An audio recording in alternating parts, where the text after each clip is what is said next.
চারিদিকে কি সুন্দর দেখো, শান্ত পরিবেশ। আর এইদিকে দেখো সূর্য উঠছে, সূর্য ওঠার প্রস্তুতি শুরু। এখানে দেখো চারিদিকে আকাশটা লাল হয়ে রয়েছে, দেখো মেঘগুলো দেখো লাল লাল মতো হয়ে রয়েছে। আর কি সুন্দর লাগছে আকাশটা, একদম শান্ত স্নিগ্ধ একটা আকাশ। ওই যে দেখো কি সুন্দর উঁকি দিচ্ছে আমাদের সূর্যি মামা, আস্তে আস্তে ওপরে উঠছে। কি প্রত্যেক দিন সূর্য ওঠার সাথে সাথেই শুরু হয়ে যায় আর একটা নতুন দিন। আর সেই সঙ্গেই কিন্তু শুরু হয়ে যায় আমাদের প্রত্যেক দিনের নিত্য যে কাজকর্ম সেগুলো। তো সেই মতো আমিও তাড়াতাড়ি ঘুম থেকে উঠে গেছি, আর হচ্ছে একটু মর্নিং ওয়াক করলাম, করে চলে এসেছি একদম বাড়ির কাজকর্ম। তাড়াতাড়ি করে ঘর মুছে নিচ্ছি। আজকেও আমার শাশুড়ি মাকে নিয়ে একটু হসপিটাল যেতে হবে, কিছু টেস্ট করানো রয়েছে।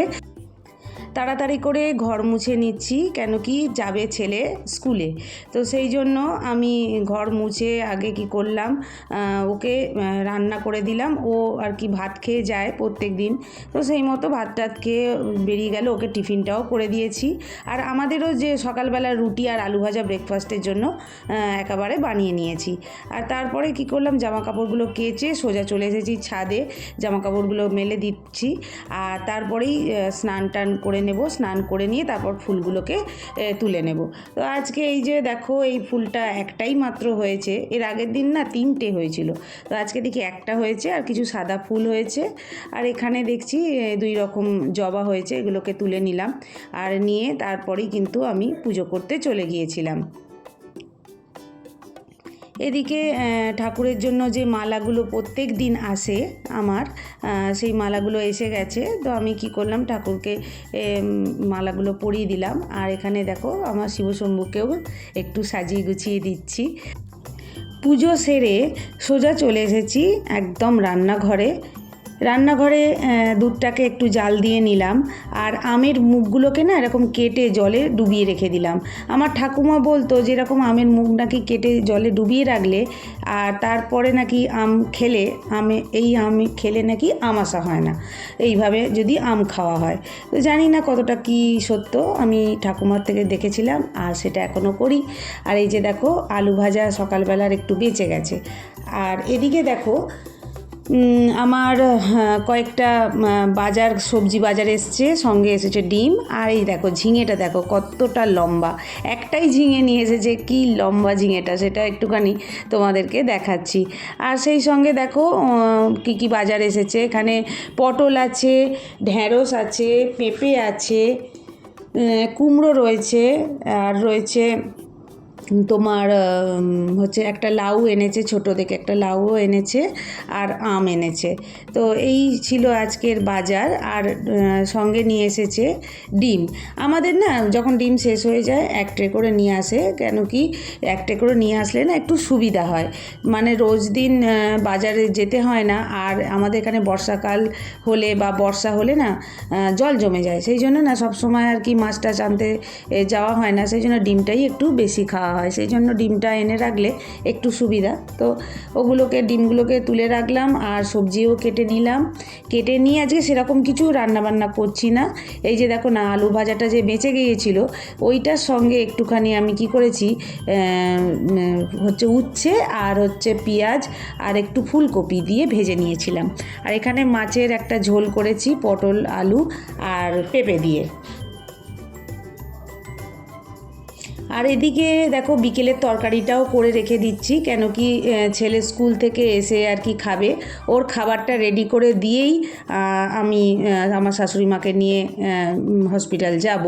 আর সেই সঙ্গে দেখো আমি সবাইকে খেতে দিয়ে দিয়েছি, বলতে আমার হাজব্যান্ডকে খেতে দিয়ে দিয়েছি, আর আমারও খাওয়া হয়ে গেছে। আর এই জন্য আমি হচ্ছে এদিকে বাসনটাও মেজে নিচ্ছি। এদিকে ফুলকপি আলুর তরকারিটা যেটা বিকেলের জন্য করে রাখছি সেটাও কমপ্লিট হয়ে গেছে। এটাকে বসিয়ে দিয়েই আমি খেতে চলে গিয়েছিলাম, নাহলে তো খাবারের দেরি হয়ে যেত। আর এখানে আমার মিনিটা এসে গেছে, এবার মিনিকে একটু দুধ ভাত মাখিয়ে দিলাম, ও হচ্ছে খাবে। ও বুঝতে পেরেছে যে আজকে এরা তাড়াতাড়ি কোথাও যাবে, তাড়াতাড়ি চলে এসেছে জানো। এই দেখো এবার দেখো দেখো দেখো করছে, দেখো ওকে দিয়ে দিলাম খেতে। সেজেগুজে রেডি হয়ে বেরিয়ে পড়েছিলাম আমার শাশুড়িকে নিয়ে হসপিটালে। আর যেতে যেতে রাস্তায় মানে সবে বেরিয়েছি জানো, মানে কি বলবো, ওই 10 পা মতো বোধহয় গেছি। আর তারপরেই আর কি হসপিটাল থেকে ফোন আসছে যে ডাক্তারের আসতে আরও 2 ঘন্টা লেট। তো আমরা তখন বাড়ির কাছেই আছি, সেই জন্য আমরা বলি না তাহলে বাড়িই চলে যাই। আবার কি করলাম, বাড়ি চলে এসেছি। এবার বলি বাকি যে কাজগুলো পড়েছিল তো তাহলে সেইগুলো বরং করেই নিই। ছাদে চলে এসেছি, বলি জামা কাপড়গুলো দিয়ে গিয়েছিলাম, বললি তো এত তাড়াতাড়ি বলি শুকনো হবে না, তো এখন দেখছি তো শুকনো হয়ে গেছে, ওই তাহলে তুলেই নিই। বাড়ি চলে এলাম বলে কাজগুলো হয়ে গেল। দেখো জামা কাপড় তোলা হয়ে গেছে, গাছে জলও দিয়ে দিয়েছি। আর একটু ওয়েট করি, আর কি করব বলো। যাওয়ার কথা ছিল, মানে ডাক্তারের আসার কথা ছিল 3:30 বাজতে। আজকে আমার শাশুড়ি মার এন্ডোস্কোপি করবে। আর আমরা সেই মতো ধরো 1:30 নাগাদ বেরিয়ে গিয়েছিলাম।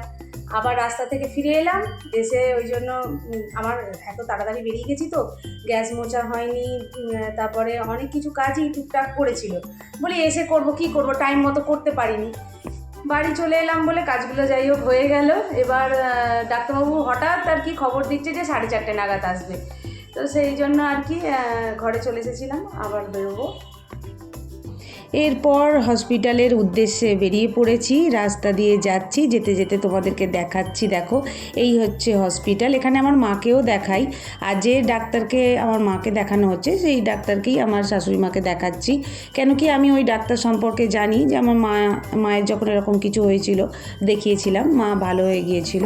তো তারপর ওখান থেকে তাড়াতাড়ি করে সব কাজ মিটে গেছিলো, চলে এসেছিলাম বাড়ি। আর বাড়ি এসে না খুব খিদে পেয়ে গিয়েছিল, আর অনেক দিন না চাট করে আমার মুড়ি খাওয়া হয়নি, তো খুব মুড়ি খেতে ইচ্ছা করছিল। তো আমার হাজব্যান্ড নিয়ে এসেছে চপ, সেই হচ্ছে এই বেগুনি আর চপ নিয়ে এসেছিলো, আমি বেগুনি নিয়েছি, আর একটু শশা কেটে নিয়েছি, রয়েছে সেদ্ধ ছোলা, আর সেই সঙ্গে রয়েছে একটু চা। তো এবার একটু জম্পেশ করে খাবো। আজকের ভিডিওটা আমি এখানেই শেষ করব। যদি আমার এই ভিডিও তোমাদের ভালো লেগে থাকে অবশ্যই বলবো সাবস্ক্রাইব করে আমার পাশে থাকার জন্য, আমার নতুন বন্ধুদের। আর পুরনো বন্ধুরা তোমরা যেভাবে আমাকে সাপোর্ট করছো এইভাবেই সাপোর্ট করে দিও। আজকে আসবো আর একটা নতুন ভিডিওর সঙ্গে, ততক্ষণের জন্য টাটা।